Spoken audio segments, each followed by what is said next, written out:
everybody. So we created a new user. We invited a few users, and after that, we um, accepted those invites. So why don't we go back in and log in as our original user? Hopefully I did that as the name, right? And my handy dandy little password here. Oh, it didn't like that. Let's see. Oh, if I didn't spell it right, that makes sense. All right, so let's try it again. And I'm going to log into that. So let's try that one. Ta-da! All right, so I've been able to log back in. Good news is you know that if you forget your password, you can log back in. So we talked a little bit before. We're going to go over to the left in the hamburger menu so I'll maybe be able to see everything that we need to see there.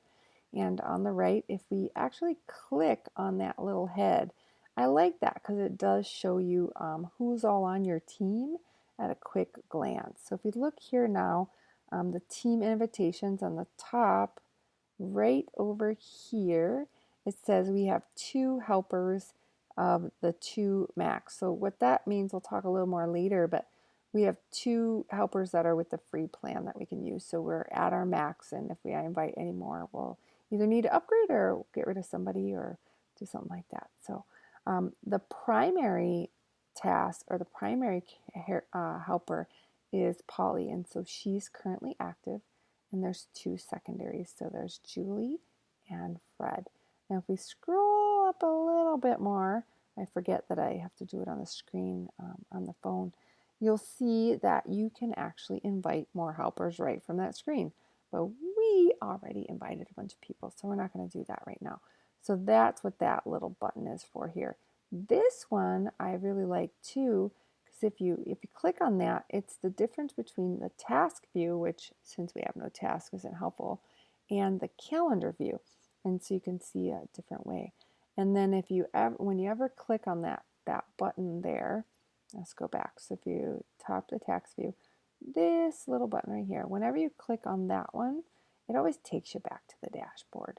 And the dashboard is really your walkthrough on where to create tasks. So our dashboard is going to show us our current team members. So if you look here, you'll see this orange circle. And the orange circle means that's your primary helper. And the little purple ones are showing you the secondary helper. And the white one is letting you know what your team is. So if you actually clicked on this little plus sign, right, I'll actually do it. You could actually go in there and add a new team member. In our case, we've already reached our subscription limits, so we can't right now, so we're just going to cancel out of that. So the first thing you're going to want to do when you get to this dashboard is actually create some tasks. Because if you don't create any work for other people to help you with, then there's really no good reason to be doing this. So we're going to hit the Add Task button. And I'm going to make some real simple tasks because I don't want to type a lot and waste everyone's time. But let's just make a, I'm going to cheat and look at Add Schedule and see what kind of repeatable tasks I can do with my free plan. All right, so I'm going to do it every week. So I'm going to go over here to Title, and I'm just going to say weekly task for Walgreens. And a task description is going to be pick up meds. And I'm actually going to assign it right away. So the thing I like about the task feature in the app is you can assign it to yourself. That's me with my cute little goggles. You can assign it to one of the secondary helpers. That's actually me too, and that's my cute hubby. Or you can assign it to another secondary helper. That's my littlest guy. His name's not Fred. But you could actually assign it to all of them as well. So if we click on all 3 of them, they would all be assigned to the task. And then the first person that finished it and marked it done, it would be considered done. Anywhere you see this little X, I think I talked about that before, if we want to go ahead and click that X, it will take that person's assignment off. So you kind of look at this right here and it makes sense too. If there's a little purple dotties around there, then they've been selected, or if that's too small for you, you can kind of look at it this way. Now, the next thing you're going to want to do if you're going to send somebody on a weekly task to go to Walgreens is you're going to tap on Add Location, and you're going to want to put in the location of Walgreens. Why you want to do that? Well, the reason you want to do that is because you really do not want to continue to take a ton of phone calls after you already, I gotta spell after you've already assigned them a task and what you need is help. And the last thing you want to do is continually always have to answer questions for people. I think that's always my frustration is I have to go, first I ask and then I have to tell them how and then I have to tell them where and then they call me 4 more times. I might as well have just done it myself. So as much as you can put in here, the better. And if you put in a task or a task location, and when you click this little button right there, this one right here, it actually adds it to the shared location list so you can use it again later.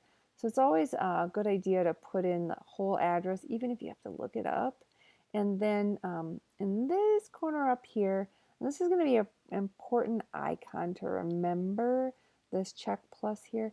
That's actually the save button. So anytime you're trying to add something or save something, clicking that button's a big deal.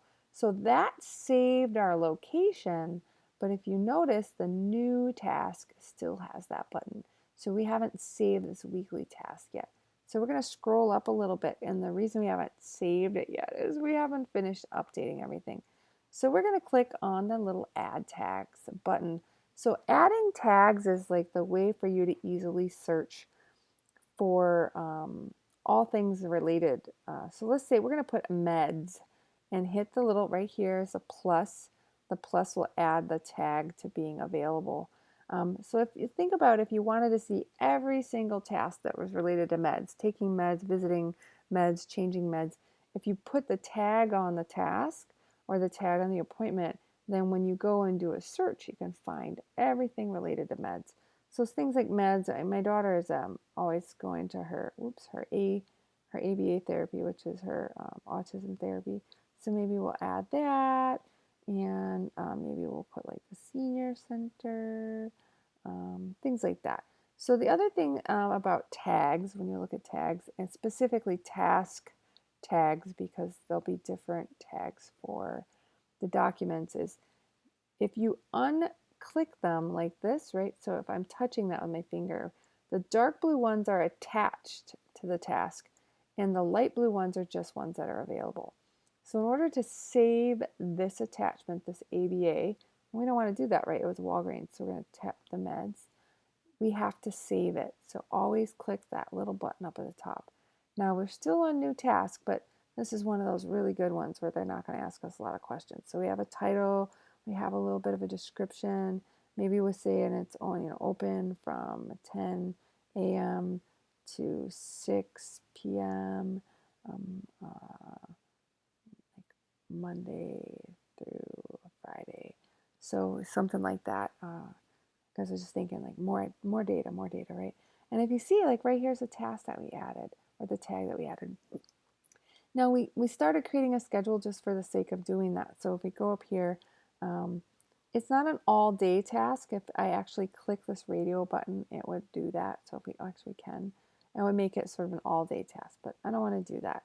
So what I want to do is I can go into the start date. If you click the start date, you'll notice on the calendar right here, anything in this kind of white circle is the current date, right? But anything in the orange is the currently selected date. Now, once we've actually created something on this calendar, you'll see little blue dots for where there is something already scheduled. So it's a weekly task. We'll go ahead and start it today. Why not? No, we'll start it on Monday. That seems better. I'm just going to scroll up. Oopsies. I'm going to scroll back down. Haha. That wasn't what I meant to do. I'm going to hit OK.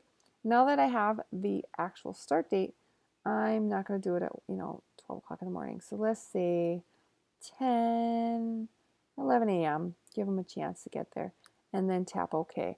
One of the things I do also like about the app is it usually just adds an hour of time, but I'm going to go into the end and I don't want it to overrun the day. So I'm going to click end day is also the 4th and hit OK and hit OK. Now it starts at 11 and ends at 11, so that seems a little funky, right? I didn't think that through. So I'm going to hit on end again, and I still have to select the end day, but maybe we actually let it take like half an hour, and then I'm going to click O day. So on today, on Monday, the 4th, actually the upcoming Monday from 11:30. It's going to happen every week. And the other thing I like is you can kind of hit this like stop repeating.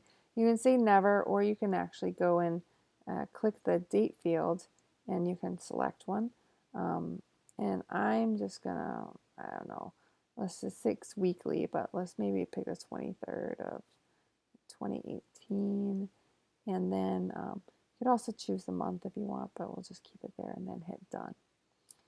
Once we do that, if you click on the alerts button, again, another really nice feature, you can as many alerts as you want or as few as you want. I know I'm not going to put any on because then I'm going to get a whole bunch of testing alerts all throughout. Actually, I can go ahead and put at time of event, maybe something like that. No, I don't want to. So, but what I do like about it is there's no, you don't have to just do one. So we have a cousin, a friend of ours, Brian, and he's notoriously the guy that totally wants to help, but he's always the guy that forgets too. So if you remind him like 6 times, he'll totally do it. But if you don't, he won't. So if you can go ahead and put a number of alerts in there that are needed for the person that you plan on assigning it to, that'll help. Now we finished this all up. We basically have all the details that we need. So we're going to go into the upper right-hand corner and we're going to hit save. So we have now officially created our first task. And so I'm going to end the video here and we'll come back and we'll look at where that task went. All right, thanks a lot. Bye.